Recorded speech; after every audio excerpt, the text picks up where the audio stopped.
Bonjour madame, je suis interprète en langue des signes sur le relais téléphonique Roger Voice. Une personne sourde cherche à vous contacter. Je vais vous mettre en relation, je vais traduire votre communication, d'accord? C'est un monsieur qui vous parle et qui vous dit bonjour, je suis monsieur Dumas. J'ai réservé il y a quelque temps via Le Bon Coin un appartement à la montagne et j'aurais quelques questions complémentaires à vous poser. Voilà, je voudrais savoir si je peux garer ma voiture à côté de l'appartement et dans quelles conditions.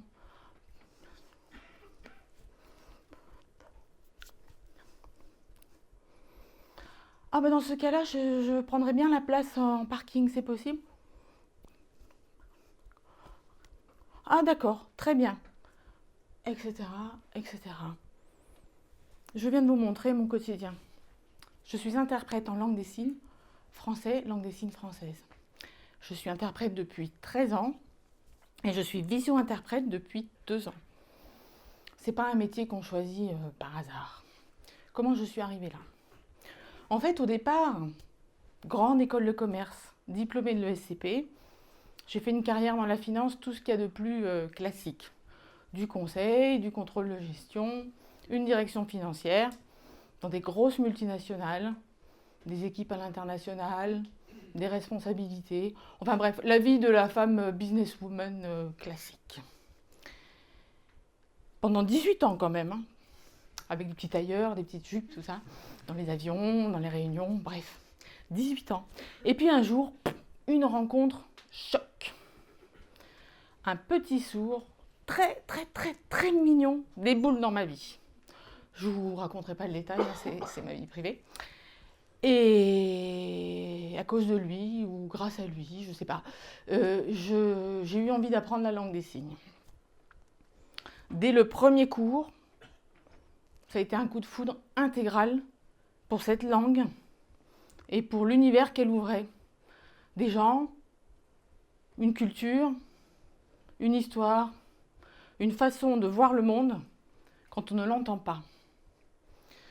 J'ai été subjuguée, ça m'a pris aux tripes. Et du coup, j'ai tout planté là.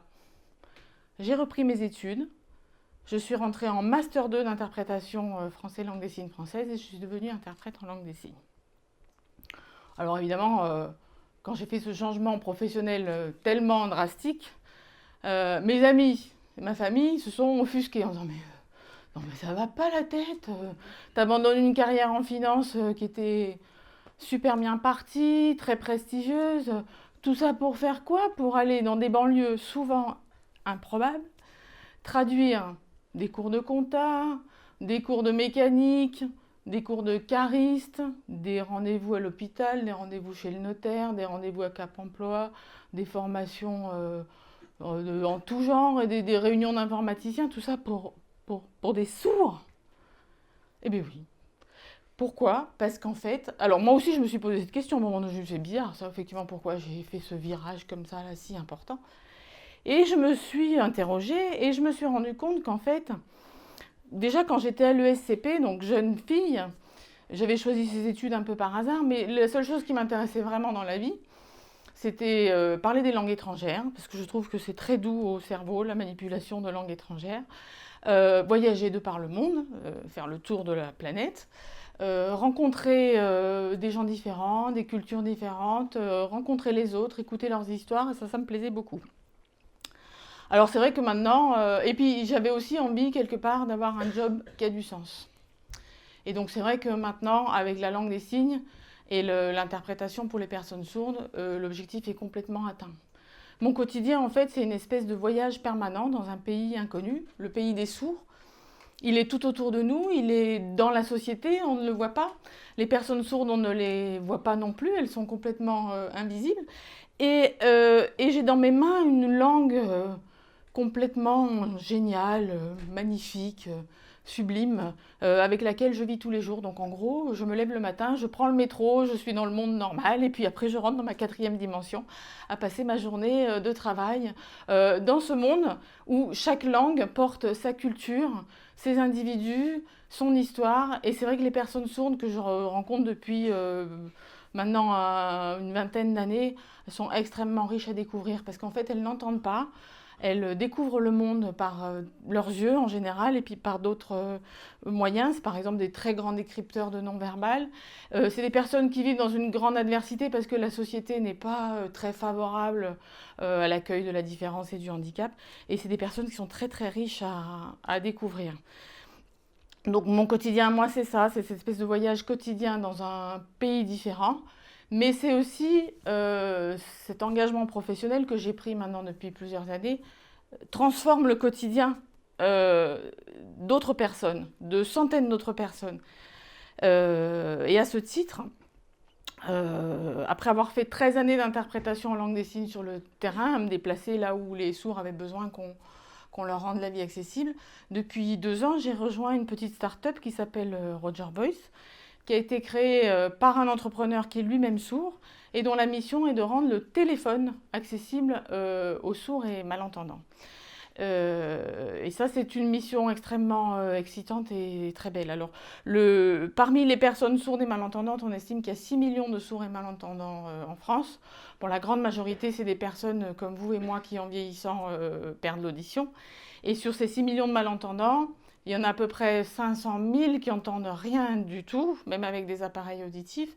Et sur ces 500 000, on estime que ceux qui pratiquent la langue des signes, ils sont assez peu nombreux.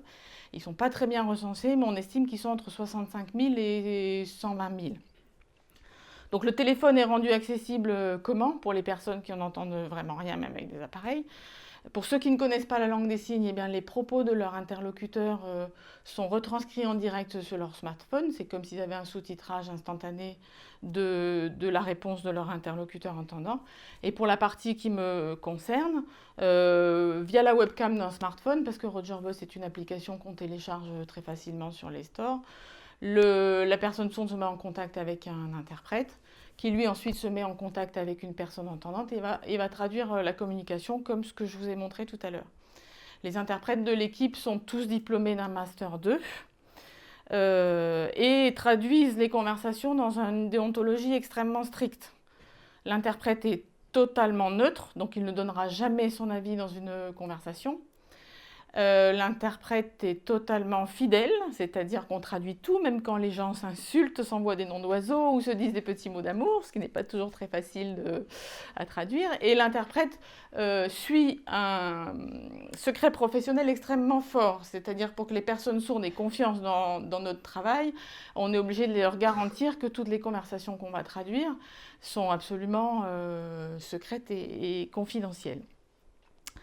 Alors, le téléphone existe pour les entendants depuis beaucoup d'années, et c'est pour nous, ça a toujours été un outil de la vie de tous les jours. Pour les personnes sourdes, le téléphone n'existe que depuis 2 ans. C'est vrai que quand on a lancé le relais téléphonique, au départ, les sourds étaient un peu timides, ils savaient qu'ils avaient le téléphone, mais ils ne savaient pas trop comment l'utiliser. Donc au début, ils passaient des petits appels très courts. Et par exemple, on a dû beaucoup les accompagner pour leur expliquer ce que c'était qu'une sonnerie de téléphone. Que quand le téléphone sonnait, il n'était pas nécessairement toujours décroché. Et ils demandaient mais pourquoi ça ne décroche pas? Mais parce qu'il n'y a personne au bout du fil. Que parfois, quand on téléphone, il y a des musiques d'attente. Donc ils s'impatientaient en disant allez, réponds-moi. Mais oui, mais là, il y a un disque, il y a un robot, je peux pas traduire. Et puis, petit à petit, ils se sont appropriés le téléphone, mais d'une façon assez fulgurante. Et maintenant, alors, ils appellent pour tout, n'importe quoi. Réservation chez le garagiste, coiffeur, esthéticienne, tatoueur, vétérinaires pour leurs animaux, ils organisent leur mariage, ils commandent des gâteaux d'anniversaire, ils font appel à un jardinier, ils font construire leur maison, ils discutent avec leur maçon, ils posent des questions sur comment on change une roue, ils prennent rendez-vous chez le notaire, enfin ils appellent pour tout. Et à tel point qu'on se demande, oui mais comment ils faisaient avant, vu qu'on est débordé d'appels toute la journée? Et bien en fait on s'est rendu compte qu'avant ils ne faisaient pas. Ils étaient auto-censurés dans leur vie par manque d'accessibilité. Ou alors, ils étaient obligés de faire appel à quelqu'un de leur famille pour leur démarche administrative. Le quelqu'un en question prenait en général toutes les décisions à leur place. Et donc là, on se rend compte qu'en fait, en donnant le téléphone accessible aux personnes sourdes, on leur donne de l'autonomie et on les rend citoyens et acteurs de leur propre vie. Et ça, c'est une fierté énorme. Et puis par ailleurs, en regardant fonctionner ce relais téléphonique, moi je me suis rendu compte que maintenant que les sourds peuvent téléphoner à n'importe qui, ils peuvent téléphoner à leur coiffeur, ils peuvent téléphoner à leurs voisins, ils peuvent téléphoner aux membres de leur famille avec lesquels ils n'avaient jamais parlé parce qu'ils ne partageaient pas la même langue, ils peuvent appeler vous ou vous demain. Et bien, toutes ces personnes entendantes qui, dans leur vie de tous les jours, ne rencontreraient jamais un sourd, tout d'un coup, elles se trouvent en communication avec un sourd. Alors, il y a un petit moment, c'est « Ouais, il y a un sourd qui m'appelle, il dit quoi, vous êtes quoi, t'interprètes, c'est trop bizarre. » On les rassure en disant « Ne vous inquiétez pas, ça va bien se passer. » Et puis, il y a une communication qui se met en place. Et finalement, les personnes entendantes se disent « Ah bah tiens, le sourd, ah bah cette personne sourde, il peut me louer un appartement à la montagne, il peut me demander une place de parking, il peut prendre rendez-vous pour se faire couper les cheveux, il peut m'emmener son chat à vacciner. » Et finalement, ça crée un espèce de lien et ça sensibilise en fait tout le monde au fait que d'être sourd, c'est pas si catastrophique que ça, que les sourds sont des gens normaux, qui vivent comme nous, ils se marient, ils ont des enfants, ils passent le permis de conduire, ils travaillent.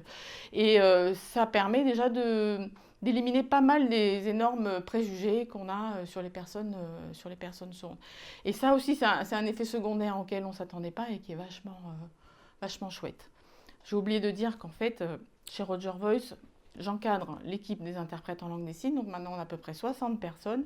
Et comme c'est une start-up qui est toute petite et que j'ai quelques compétences en finance, j'assure aussi la direction financière. Voilà, donc qu'est-ce qu'on peut retenir qu'est-ce que j'avais envie de vous dire en venant vous voir ce soir pour vous parler de cette expérience. La première, c'est qu'il ne faut pas avoir peur de la différence. Alors ça, c'est vrai, c'est une phrase super convenue, que tous les DRH ont à la bouche, mais en fait, la phrase, ce qui est important, c'est qu'il ne faut pas seulement la dire, il faut la mettre en application. Et ça demande un petit peu de courage, ça demande un petit peu d'originalité. La deuxième chose, je voulais vous parler des sourds pour vous dire qu'effectivement, quand on fait de la langue des signes, les gens sont fascinés en disant « Ah, c'est beau, c'est incroyable ». Mais ce n'est pas une langue pour faire joli. C'est une langue dont un certain nombre de personnes, qui sont certes pas très nombreuses en France, mais c'est une langue dont les gens ont besoin. Et donc la langue des signes, c'est pas pour se faire plaisir à soi, c'est pour communiquer avec des gens qui en ont besoin. Et il faut quand même savoir qu'en France, comme dans pas mal de pays occidentaux, la société souffre d'une maladie qu'on appelle l'audisme, c'est-à-dire qui se signe comme ça en langue des signes, c'est-à-dire concentration sur l'oreille. Quand on a affaire à un sourd, qu'est-ce qu'on veut? On veut qu'il entende et on veut qu'il parle. Et en fait, les enfants qui naissent sourds, il y en a quand même 1 pour 1000 en France. Quand ils sont petits, cette langue des signes, on ne la leur donne pas, on ne la leur propose pas.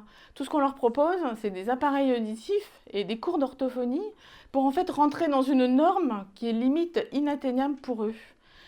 Et donc si on commençait à se décrisper un peu par rapport à cette volonté absolue de faire parler et entendre les personnes sourdes, et si on se reconcentrait un petit peu sur la langue qui leur est facile parce qu'ils la voient et qu'ils ont beaucoup de compétences visuelles, on les aiderait beaucoup à grandir. Parce qu'effectivement, quand on doit être dans un apprentissage sans maîtriser la langue parce qu'on ne l'entend pas, l'école est compliquée, les études supérieures sont quasi impossibles, trouver un boulot c'est super dur et s'insérer dans la vie, voilà, ça relève du parcours du combattant. Donc cette langue des signes qui est si belle, admirez-la, mais aussi, pourquoi pas, puisque vous êtes jeune avec des cerveaux plastiques, apprenez-la. Et quand la langue des signes sera mieux diffusée dans la société, on aura tous, collectivement, beaucoup moins peur des personnes sourdes.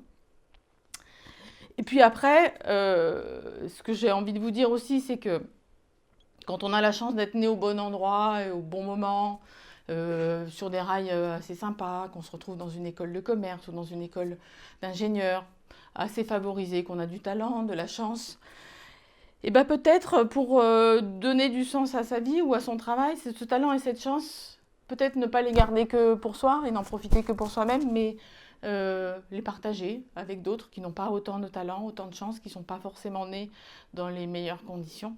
Et ça, je crois que quand on cherche un boulot, quand on construit sa carrière, en tout cas ça a marché pour moi, ça donne beaucoup de sens à ce qu'on fait. Et enfin, mais ça a été dit avant, si vous êtes sur des rails bien tracés, bien huilés, n'oubliez pas de regarder à côté les petites fleurs qui poussent au bord du chemin. peut-être penser à prendre les chemins de traverse, euh, penser à aller voir ce qui se passe à l'extérieur. Ça peut faire peur, c'est parfois une prise de risque, mais ça donne aussi beaucoup, beaucoup de goût à la vie. Et puis bon, comme vous êtes jeune, moi je vous dis attention à vos oreilles, protégez-les.